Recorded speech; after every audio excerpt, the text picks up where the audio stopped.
മദ്യപിച്ച് അഹങ്കാരം തലയ്ക്ക് പിടിച്ചു നിന്നിരുന്ന രഞ്ജിത്തിന് ആ തമാശ ഇഷ്ടപ്പെട്ടില്ല. അദ്ദേഹം ഉടൻ ആ വയോവൃദ്ധന്റെ ചെവിക്കല്ല് നോക്കി ഒരൊറ്റ അടിയാണ് അടിക്കുന്നത്. ആ അടി കൊണ്ട് ഒടുവിൽ ഉണ്ണികൃഷ്ണൻ കറങ്ങി നിലത്ത് വീഴുകയാണ്. എല്ലാവർക്കും പുതിയൊരു വീഡിയോയിലേക്ക് അങ്ങോട്ട് സ്വാഗതം. ആലപ്പി അഷ്റഫ് സിനിമാ സംവിധായകൻ, നിർമ്മാതാവ്, സിനിമാ രചയിതാവ്, സിനിമാ നടൻ, മിമിക്രി താരം എന്നിങ്ങനെ ഒരുപാട് കഴിവുകളുള്ള ഒരു വ്യക്തി. അതാണ് ആലപ്പി അഷ്റഫ് എന്ന് പറയുന്ന മനുഷ്യൻ. എനിക്ക് തോന്നുന്നു 1983 അദ്ദേഹം ആദ്യമായിട്ടൊരു സിനിമ സംവിധാനം ചെയ്യുന്നത്. നമ്മുടെ നസീർ സാറിനെയും മമ്മൂക്കേനെയൊക്കെ വെച്ചിട്ടുള്ള ഒരു പടമായിരുന്നു. അതിനുശേഷം രണ്ടാമത് ചെയ്തത് നസീർ സാറ്, ലാലേട്ടൻ ഒക്കെ വെച്ചിട്ടുള്ള ഒരു പടമായിരുന്നു. അപ്പം നിങ്ങൾ ആലോചിക്കണം, 1983 അന്ധകാലത്തിൽ ടോപ്പ് നിന്നൊരു വ്യക്തി തന്നെയാണ്. ഇന്ന് അദ്ദേഹം എനിക്ക് തോന്നുന്നു അവസാനം ഒരു പടം ചെയ്തത് ഇപ്പം ഒരു 2001 എന്തോ ഒരു സിനിമ ചെയ്തിട്ടുണ്ട്. അത് കഴിഞ്ഞ് 2017 പുള്ളി നമ്മുടെ ഹണീബി സിനിമയിലാണ് പുള്ളി അവസാനമായിട്ട് എന്തോ ഒരു വേഷം ചെയ്തത്. അല്ലാതെ ഇപ്പൊ വലിയ അഭിനയത്തിലൊന്നും പുള്ളിയില്ല, പ്രൊഡക്ഷൻ അങ്ങനെ ഒന്നിലും പുള്ളി ഇപ്പൊ ഇല്ല. പുള്ളിക്ക് ഇപ്പോ ഒരു യൂട്യൂബ് ചാനലുണ്ട്. യൂട്യൂബ് ചാനൽ വഴി പുള്ളി സിനിമാ കഥകൾ ഇരുന്ന് സംസാരിക്കാറുണ്ട്. അങ്ങനെ അദ്ദേഹം ഇന്ന് രാവിലെ ഇട്ട ഒരു വീഡിയോ എന്റെ ശ്രദ്ധയിൽപ്പെട്ടു. അതിൽ അദ്ദേഹം വളരെ ഇമ്പോർട്ടന്റ് ആയിട്ടുള്ള ഒരു കാര്യം പറയുന്നുണ്ട്. ഞാൻ നിങ്ങളെ അത് കേൾപ്പിച്ചു തരാം, എന്നിട്ട് നമുക്ക് ബാക്കി അതിനെപ്പറ്റി സംസാരിക്കാം. ചലച്ചിത്ര അക്കാദമിയിൽ ചാർജ് എടുത്ത രഞ്ജിത്ത് പിന്നീട് വരിക്കാശ്ശേരി മനയിലെ തമ്പ്രാനായി അങ്ങ് മാറി. മൊത്തത്തിൽ കിളിപോയെന്ന് പറഞ്ഞാൽ മതിയല്ലോ. ഒരു കാലത്ത് രഞ്ജിത്തിനെ ഏത് വേദിയിലേക്കും കരഘോഷങ്ങളോടെ സ്വീകരിക്കാറുണ്ടായിരുന്ന ജനങ്ങൾ പിന്നീട് രഞ്ജിത്തിനെ വലിയ കൂക്കുവിളിയോടെ എതിരേൽക്കാൻ തുടങ്ങി.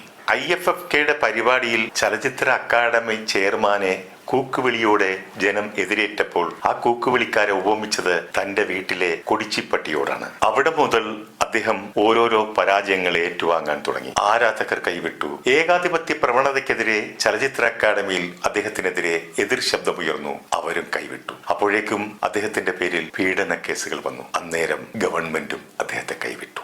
അദ്ദേഹം ഇതൊക്കെ അനുഭവിക്കാൻ ബാധ്യസ്ഥനാണെന്ന് എനിക്ക് തോന്നാനുള്ള ഒരനുഭവം ഞാൻ നിങ്ങളുമായിട്ട് പങ്കുവയ്ക്കാം. ആറാം തമ്പുരാൻ എന്ന സിനിമയുടെ ഷൂട്ടിംഗ് ലൊക്കേഷനിൽ ഏതാനും നാളുകൾ ഞാൻ ഉണ്ടായിരുന്നു. ഞാൻ അതിലൊരു ചെറിയ വേഷവും ചെയ്തിട്ടുണ്ട്. ഒരിക്കൽ നമ്മുടെ യശശരീരനായ ഒടുവിൽ ഉണ്ണികൃഷ്ണൻ അദ്ദേഹം രഞ്ജിത്തിനോട് എന്തോ ഒരു തമാശ പറഞ്ഞു. മദ്യപിച്ച് അഹങ്കാരം തലയ്ക്ക് പിടിച്ചു നിന്നിരുന്ന രഞ്ജിത്തിന് ആ തമാശ ഇഷ്ടപ്പെട്ടില്ല. അദ്ദേഹം ഉടൻ ആ വയോവൃദ്ധന്റെ ചെവിക്കല്ല് നോക്കി ഒരൊറ്റ അടിയാണ് അടിക്കുന്നത്. ആ അടി കൊണ്ട് ഒടുവിൽ ഉണ്ണികൃഷ്ണൻ കറങ്ങി നിലത്ത് വീഴുകയാണ്. നിരവധി രോഗങ്ങൾക്ക് മരുന്ന് കഴിക്കുന്ന ആരോഗ്യമില്ലാത്ത ഒടുവിൽ ഉണ്ണികൃഷ്ണൻ അദ്ദേഹത്തെ എല്ലാവരും കൂടി പിടിച്ചെഴുന്നേൽപ്പിക്കുമ്പോൾ അദ്ദേഹത്തിന്റെ കണ്ണ് കാണാൻ പറ്റാതെ നിൽക്കുന്ന അവസ്ഥയിൽ അദ്ദേഹം നിറകണ്ണുകളോടെ നിൽക്കുന്നു. അത് എല്ലാവർക്കും വലിയ ഷോക്കായി പോയി. രഞ്ജിത്തിന്റെ ഈ പ്രവൃത്തിയോട് പലരും എതിർപ്പ് പ്രകടിപ്പിച്ചെങ്കിലും രഞ്ജിത്ത് അതൊന്നും മൈൻഡ് ചെയ്തില്ല. ഒടുവിൽ ഉണ്ണികൃഷ്ണൻ തനിക്കേറ്റ അടിയുടെ ആഘാതത്തിൽ അദ്ദേഹം മാനസികമായിട്ടും തകർന്നുപോയി. അദ്ദേഹത്തിന്റെ പിന്നീടുള്ള ഓരോ ദിവസങ്ങളും ഞാൻ ശ്രദ്ധിച്ചിരുന്നു. കളിയും ചിരിയും എല്ലാം മാഞ്ഞിരുന്നു. ആകെ ഒരു മ്ലാനതയിലായിരുന്നു അദ്ദേഹം ഉണ്ടായിരുന്നത്. ഈ അടിയോടൊപ്പം അദ്ദേഹത്തിന്റെ ഹൃദയവും തകർന്നുപോയി. ഒടുവിലാന്റെ കളിയും ചിരികളും എല്ലാം മാഞ്ഞു. അദ്ദേഹം സെറ്റിൽ വന്നാൽ വളരെയധികം തമാശ പറയുന്ന ഒരാളായിരുന്നു, ചിരിക്കുന്ന ആളായിരുന്നു, എല്ലാവരെയും രസിപ്പിക്കുന്ന ആളായിരുന്നു. അതൊന്നും പിന്നീട് ഞാൻ കണ്ടിട്ടില്ല. അതിൽ നിന്നും മോചിതനാകാൻ ഏറെ നാൾ എടുത്തു. ഒടുവിൽ ഉണ്ണികൃഷ്ണൻ നിങ്ങൾക്ക് എല്ലാവർക്കും സുപരിചിതമാണ് ആ ഒരു വ്യക്തി. ഇന്നും എനിക്ക് തോന്നുന്നു പല ആളുകളോടും നിങ്ങളുടെ മലയാളം സിനിമ ഇൻഡസ്ട്രിയിലെ ഏറ്റവും നല്ല നിങ്ങൾക്ക് ഇഷ്ടപ്പെട്ട ഒരു ആക്ടർ, നിങ്ങളുടെ ഫേവറേറ്റ് ആക്ടർ ആരാണെന്ന് ചോദിച്ചു കഴിഞ്ഞാൽ ഇന്നും പല ആളുകളും പറയുന്ന ഒരു പേരാണ് ഒടുവിൽ ഉണ്ണികൃഷ്ണൻ എന്നുള്ളത്. കാരണം ഏതൊരു ക്യാരക്ടറും ആയിക്കോട്ടെ, കിട്ടുന്ന ഏതൊരു ക്യാരക്ടറിനെയും അസാധ്യമായിട്ട് ചെയ്ത് നമ്മുടെ മുന്നിലേക്ക് എത്തിക്കുന്ന ഒരു വ്യക്തിയാണ് ഒടുവിൽ ഉണ്ണികൃഷ്ണൻ. അങ്ങനെയുള്ള ഒരു വ്യക്തിയെ നമ്മുടെ രഞ്ജിത്തിനെ നിങ്ങൾക്ക് അറിയാമായിരിക്കുമല്ലോ, സംവിധായകൻ. പ്രത്യേകിച്ച് ഈ ഒരു ടൈമിൽ അദ്ദേഹത്തിനെ പറ്റി കൂടുതൽ അങ്ങോട്ട് പൊക്കി പറയേണ്ട കാര്യവും ഇല്ലെങ്കിൽ ഫോട്ടോ കാണിക്കേണ്ട കാര്യമുണ്ടെന്നൊന്നും എനിക്ക് തോന്നുന്നില്ല. എല്ലാവർക്കും അറിയാം ആ ഒരു മഹത് വ്യക്തിയെ. ഒരുപാട് കഥകൾ അദ്ദേഹത്തിനെതിരെ ഇപ്പൊ നമ്മൾ കേൾക്കുന്നുണ്ട്. ഈ അടുത്ത് ഹേമ കമ്മിറ്റി വന്നപ്പോഴത്തേക്ക് എനിക്ക് തോന്നുന്നു ആദ്യത്തെ ഒരു പീഡന പരാമർശം അങ്ങേർക്കെതിരെ ആയിരുന്നു. അതിന്റെ പേരിൽ അദ്ദേഹത്തിന്റെ പല പദവികളും അദ്ദേഹത്തിന് ഇട്ടൊഴിഞ്ഞ് ഇറങ്ങി പോരേണ്ട വന്നു. ഇതിന്റെയൊക്കെ ഒരു ദേഷ്യത്തിലായിരിക്കാം പുള്ളി മാധ്യമങ്ങളൊക്കെ ചെല്ലുമ്പോൾ വലിയ മൈൻഡ് ഒന്നും ചെയ്യാതെ ഇപ്പൊ ഒരു മാധ്യമത്തിന്റെ ഫ്രണ്ടിൽ വരാതെ എവിടെയോ പോയി ഒളിച്ചിരിക്കുന്നത്. അത് മാത്രമല്ല, നമ്മൾ ഈ അവാർഡ് ഫംഗ്ഷൻസിനാണെങ്കിലും എവിടെയൊക്കെ പുള്ളിയുടെ ഒരു പ്രസംഗമുണ്ടോ നിങ്ങൾ ശ്രദ്ധിച്ചിട്ടുണ്ടെങ്കിൽ നിങ്ങൾക്ക് മനസ്സിലാവും. കഴിവുണ്ട്, കഴിവില്ല എന്ന് ഒരിക്കലും ഞാൻ പറയില്ല ആ ഒരു വ്യക്തിക്ക്. പക്ഷെ കഴിവ് കൂടിപ്പോയാൽ ചിലവർക്ക് അത് അഹങ്കാരമായി മാറും. അങ്ങനെ അഹങ്കാരമുള്ള ഒരു വ്യക്തിയാണോ നമ്മുടെ ഈ ഒരു രഞ്ജിത്തണ്ണൻ എന്ന് ചോദിച്ചു കഴിഞ്ഞാൽ അതിനുള്ള ഉത്തരമാണ് ഇവിടെ ആനപ്പി അഷ്റഫ് എന്ന് പറയുന്ന വ്യക്തി ഇവിടെ പറഞ്ഞു വെച്ചിരിക്കുന്നത്. ആറാം തമ്പുരാൻ എന്ന സിനിമയുടെ സെറ്റിൽ വെച്ച് പണ്ട് തൊട്ടേ നമുക്കറിയാം ഒരുപാട് അസുഖങ്ങളുള്ള ഒരാളായിരുന്നു ഒടുവിൽ ഉണ്ണികൃഷ്ണൻ സാറ്. സോ അങ്ങനെ ഒരു വ്യക്തിയെയൊക്കെ കൈനീട്ടി അടിക്കുക എന്ന് പറഞ്ഞു കഴിഞ്ഞാൽ അത് ചെറിയൊരു കാര്യമൊന്നും അല്ല. അന്ന് ഇപ്പോഴത്തെ പോലെ ഈ ഒരു സംഘടനകളൊന്നും അത്രയ്ക്കും അങ്ങോട്ട് സ്ട്രോങ് ആവാതിരുന്നത് കൊണ്ടായിരിക്കാം. അന്നും ഇതുപോലെ സ്ട്രോങ് ആയിരുന്നെങ്കിൽ ചിലപ്പോൾ ഇയാൾക്കെതിരെ, ഈ രഞ്ജിത്തിനെതിരെ എന്തെങ്കിലുമൊക്കെ നിയമ നടപടിയൊക്കെ അന്നും എടുത്തിട്ടുണ്ടായിരുന്നിരിക്കണം.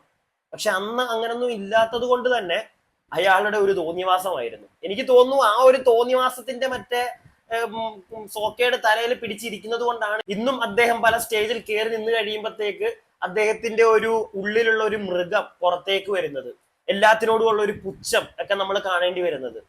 എന്തൊക്കെയാണെങ്കിലും പുച്ഛിച്ചോളൂ, താങ്കൾ നല്ലൊരു സിനിമ സംവിധായകനാണ്, അതിന്റെ താങ്കൾക്ക് കാണിക്കേണ്ട അഹങ്കാരം താങ്കൾ കാണിച്ചോളൂ. പക്ഷെ വർഷങ്ങൾക്ക് മുമ്പ് നിങ്ങളെക്കാട്ടിലും സീനിയർ ആയിട്ടുള്ള ഒരു വ്യക്തിയുടെ മുഖത്തടിക്കുക എന്നൊക്കെ പറഞ്ഞു കഴിഞ്ഞാൽ എന്റെ പൊന്ന് രഞ്ജിത്ത് സാറേ, താങ്കളെ എന്താണ് പറയേണ്ടത് എനിക്കറിയില്ല. വീഡിയോ കാണുന്ന നിങ്ങൾ പറയുക, എന്താണ് ഈ വ്യക്തിയെ പറയേണ്ടത്? ഇവൻ ഇന്ന് ഈ പീഡന പരാമർശമൊക്കെ കേട്ട് അതിന്റെ പുറകെ ഞാനൊന്നും ചെയ്തില്ല എന്ന് പറഞ്ഞ് ഇയാളെ പോലെ ഒരാൾ മുന്നോട്ട് വന്നു കഴിഞ്ഞാൽ ഇയാളുടെ ഒരു മുൻകാല ചരിത്രമൊക്കെ ഇതൊക്കെ നമ്മൾ അറിയാൻ തുടങ്ങി കഴിഞ്ഞു കഴിഞ്ഞാൽ ഇവരെ നമ്മൾ മൈൻഡ് ചെയ്യില്ല.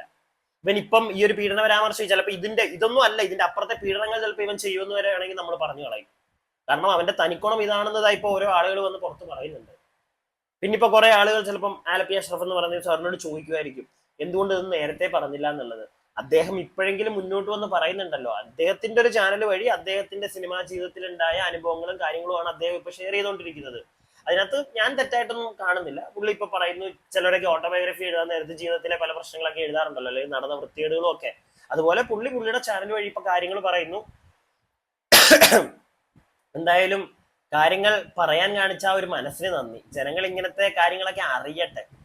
നമ്മളിപ്പം ഈ ആരാധിക്കുന്ന പല ചിലപ്പോൾ താരങ്ങളുടെയും നിങ്ങൾക്ക് ചിലപ്പോൾ അറിയാമായിരിക്കാം പല വൃത്തികേടുകൾ എല്ലാം പുറത്തേക്ക് പറയുക, ജനങ്ങൾ അറിയട്ടെ എന്ന് പറഞ്ഞുകൊണ്ട് ഞാൻ എൻ്റെ ഈ ഒരു വീഡിയോ നിർത്തുന്നു.